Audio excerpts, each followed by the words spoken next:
Eco Africa offers a monthly snapshot of incidents of an environmental nature that affects the sustainable existence of ordinary people from southern Africa and the continent. For the month of September, let us see how Africa has performed in terms of securing a sustainable natural environment for her people.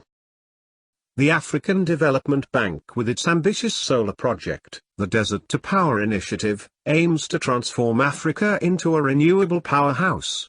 Hosted in the desert countries of the Sahel, it stretches across North Africa. It will lift local people out of poverty and enable the rest of Africa to progress. Today solar is the cheapest energy. It delivers significant health benefits. Clean energy makes both climate sense and economic sense. Nairobi is reducing its earth-warming emissions by supporting electric vehicles with a growing number of charging stations. Soon heavy commercial vehicles and the rail system too, will be electrified. Coupled with the adoption of punitive policies against the use of fossil fuels, Kenya may soon transition to a 0% greenhouse emission transport system. Green roofs can contribute to green spaces in cities. They offer a number of advantages.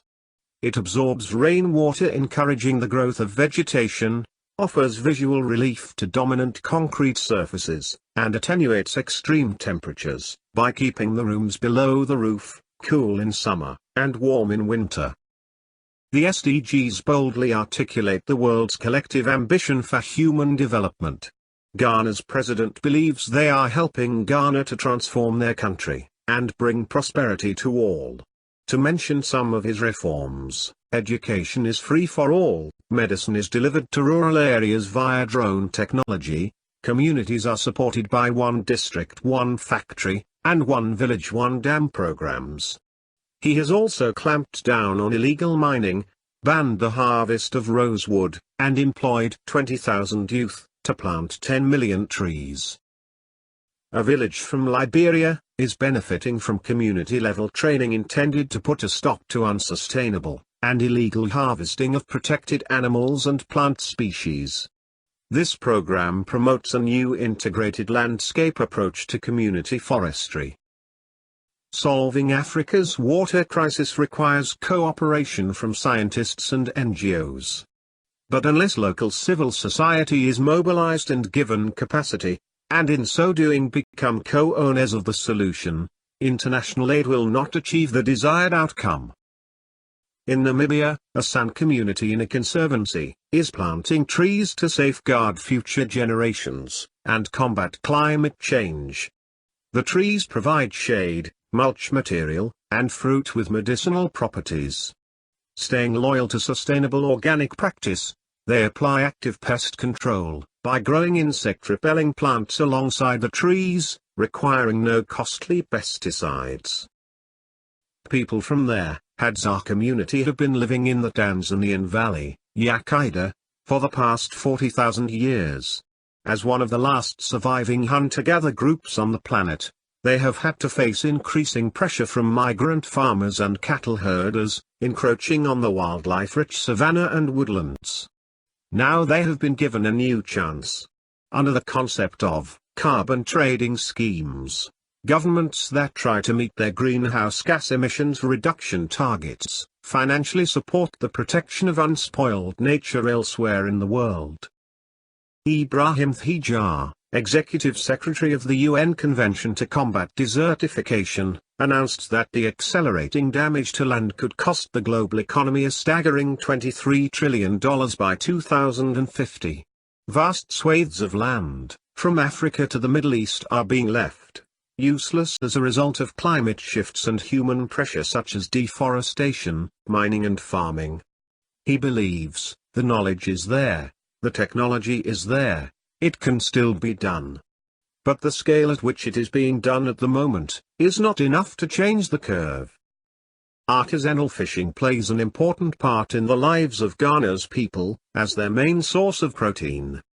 However, due to increasing competition and reduced profitability, some fishermen are resorting to destructive and illegal practices such as the use of dynamite, bottom trawling, and cyanide fishing.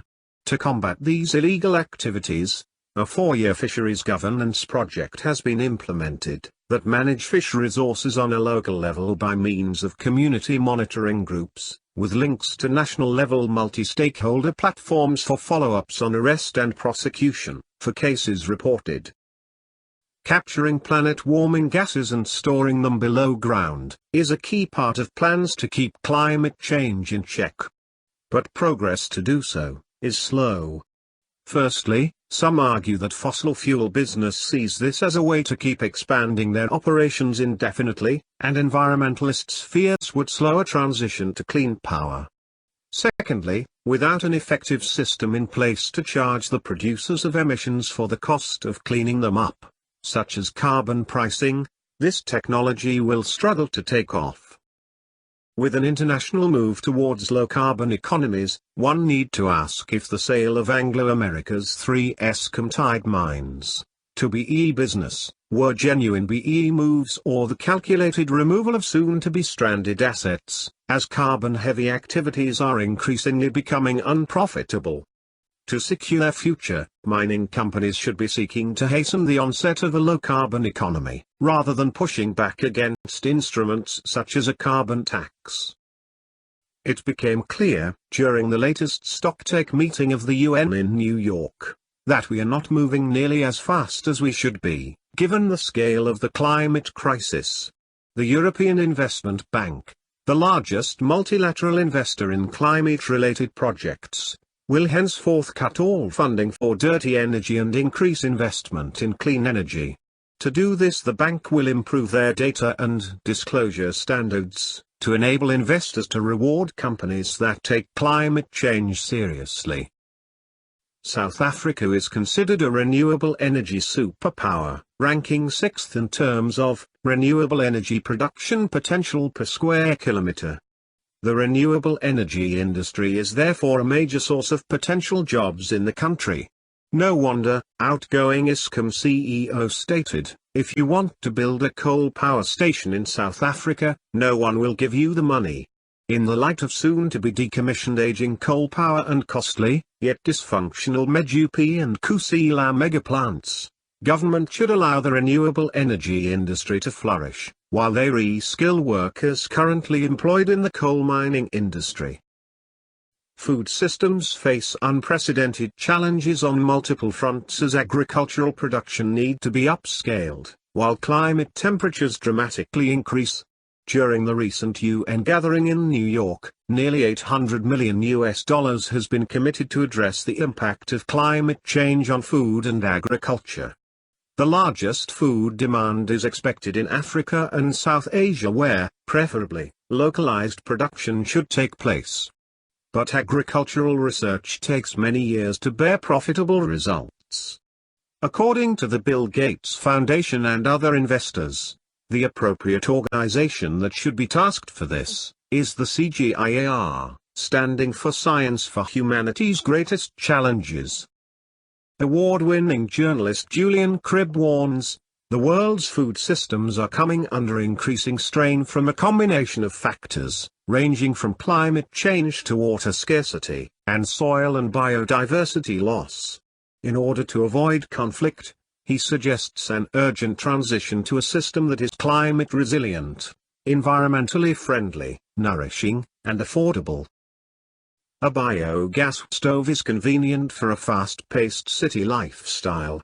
So if biogas is clean, as it generates no smoke, why is it that the majority of Africans resist a transition from wood or charcoal? An aversion to cooking with gas, based on animal and human excreta, is understandable. Also, the cost associated with constructing biogas plants may discourage potential users. But the biggest reason is probably that nothing tastes better than nyama, roasted and flavored by firewood or charcoal. In South Africa, the public's health is failing due to air pollution, and there is still no relief in sight. As government fails to monitor and manage air pollution, industries are taking advantage of loopholes. Although the so-called green scorpions are responsible to monitor and hold polluters accountable, they argue that their reports are not attended to by authorities. apparently due to a lack of capacity. After all, the Department of Mineral Resources and Energy itself is responsible for issuing atmospheric emission licenses, and for granting environmental authorizations. Yet they are not designated air quality officers. Therefore, air quality-related matters are not receiving due consideration. Two investigating scientists propose the urgent education of politicians and councillors, the enforcement of existing laws, and a change to the school syllabus so that children learn, already from junior school, about the dangers of air pollution. The Earth Strike, on the 20th and the 27th of September, has been the largest climate justice mobilization in history. Protesters warn that if business as usual continues, the future will be characterized by heat, thirst, and death, as global famine and resource wars will increase. The South African state has no credible response to the climate crisis, and this dismal reality will persist until it is forced to act by citizens. The survival of humanity necessitates that ordinary people use their creativity and collective power to ensure a future worth having. In the wake of the global climate strike, initiated by 15-year-old Greta Thunberg, a grade 10 pupil has expressed the desperate anger of young people in South Africa at the uncommitted attitude of politicians and the older generation regarding Earth warming. Together they cry, "We didn't have a choice," in electing leaders who clearly don't care about the future of this world. On the 23rd of September, represented by Greta Thunberg, 17-year-old Cape Town teen and climate activist, Aka Melithafa, has spoken for the youth in South Africa, in signing a legal complaint with the United Nations Convention on the Rights of the Child.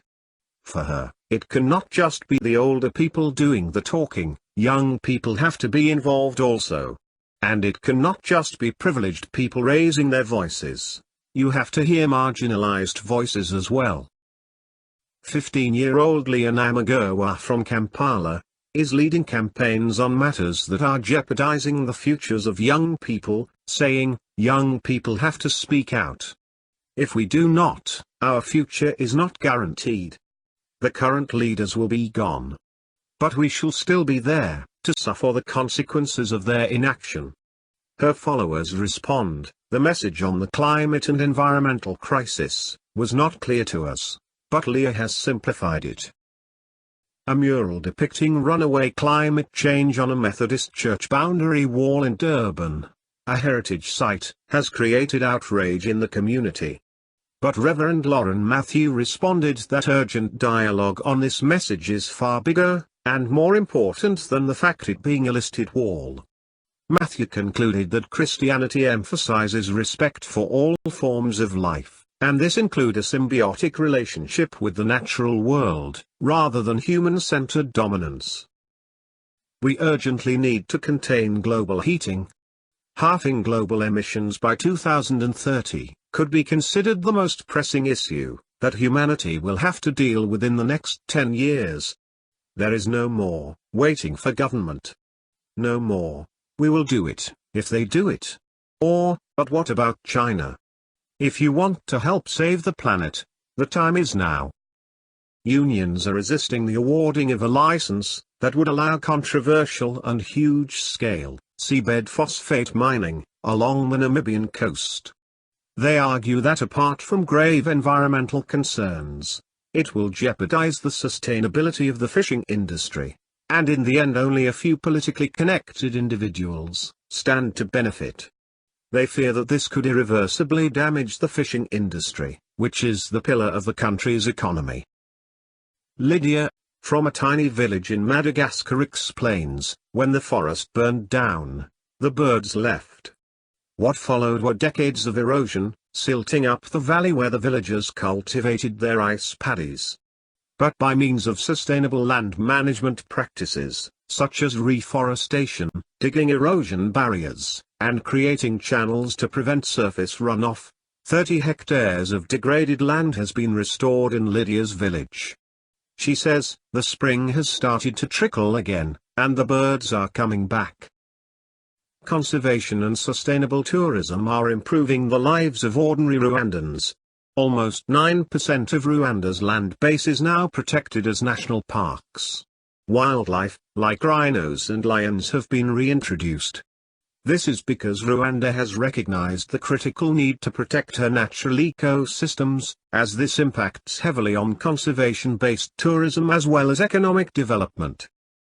The UN Decade on Ecosystem Restoration aims to repair 350 million hectares of degraded land between now and 2030.